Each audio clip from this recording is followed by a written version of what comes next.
ओम नमः शिवाय। क्या आपने कभी सोचा है कि शिव जो कैलाश के निवासी हैं, उन्हें काशी में बसने की क्या आवश्यकता थी? क्या आप जानते हैं कि माता पार्वती के कहने पर ही शिव जी ने काशी को अपना स्थायी निवास बनाया?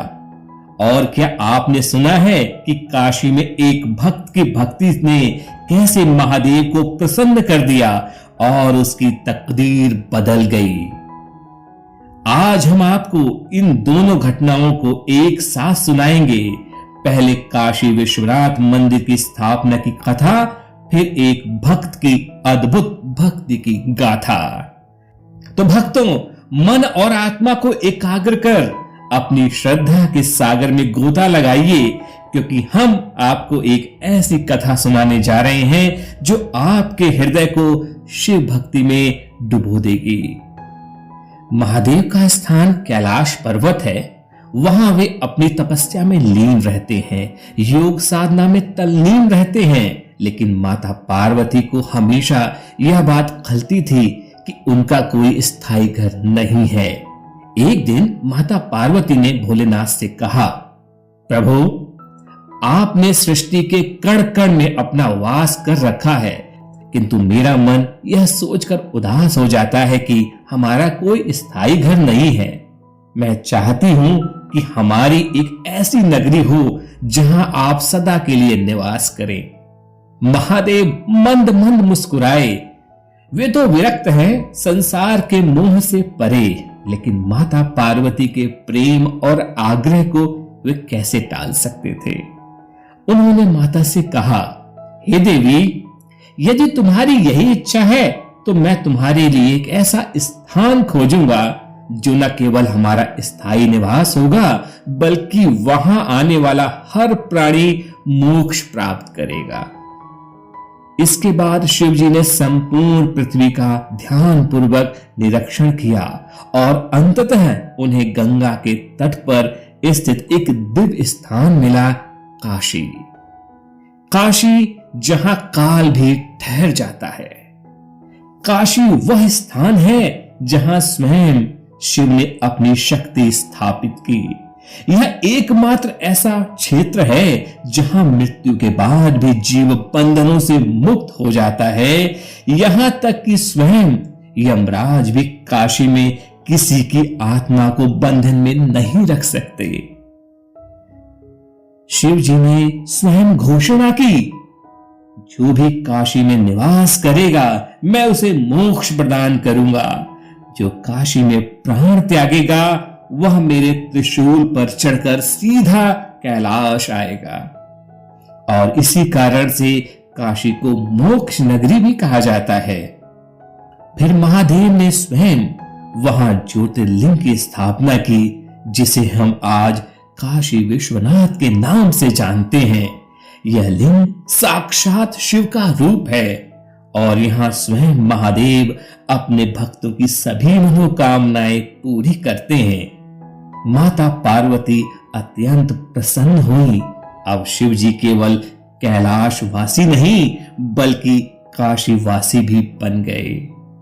प्रिय भक्तगण, अब हम आपको एक शिव भक्त की कथा सुनाते हैं जो न केवल आपकी आत्मा को शिवमय कर देगी, बल्कि आपको महादेव की कृपा का वास्तविक अनुभव भी कराएगी।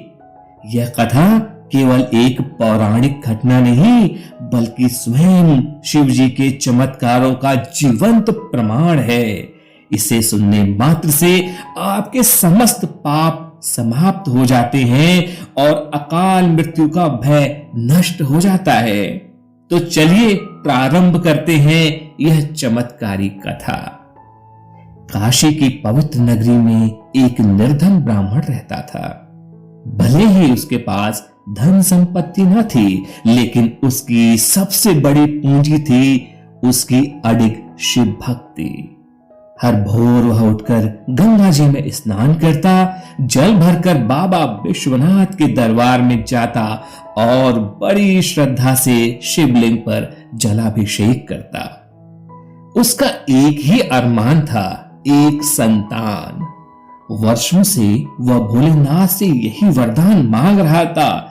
हर दिन शिवलिंग के चरणों में सिर झुकाकर कहता, हे भोलेनाथ, मेरी झोली भर दो, संतान का सुख दे दो प्रभु।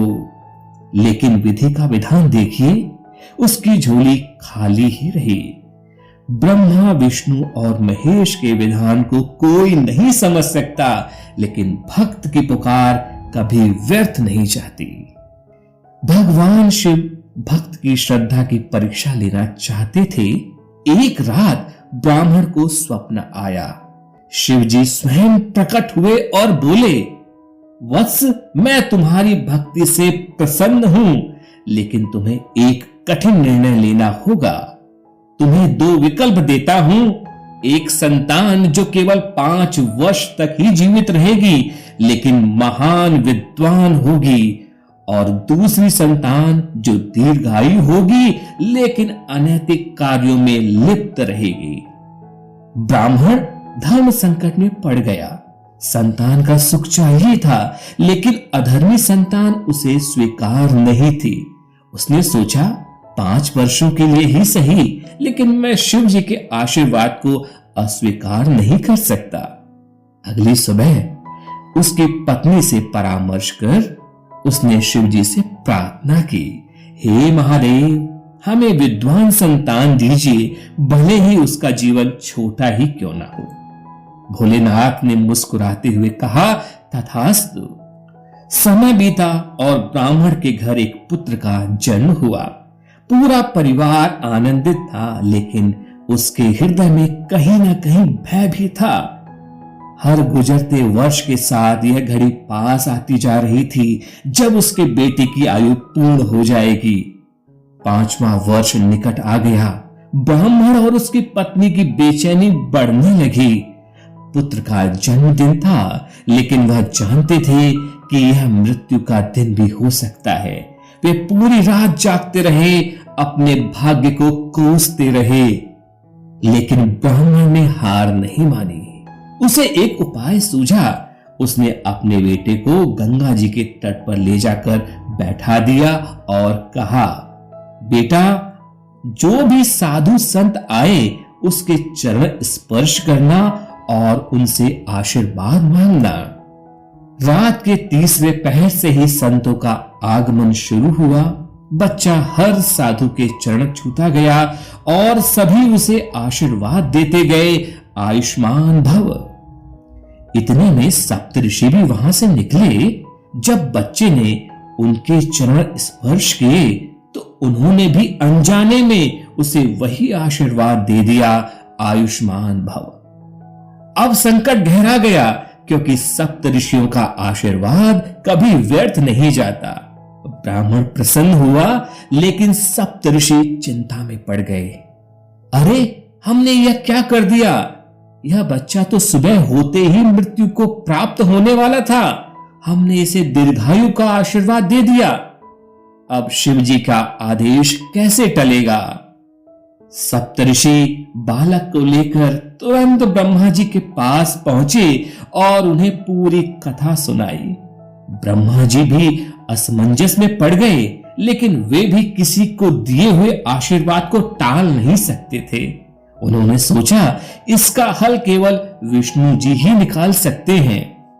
अब वे सभी विष्णु जी के पास गए, लेकिन उस समय विष्णु जी योग निद्रा में थे। जैसे ही बालक ने उनके चरण छुए, विष्णु जी ने भी स्वभाववश कह दिया, आयुष्मान भव। अब तो सभी देवता परेशान हो गए। आखिर शिव जी के वचन का क्या होगा?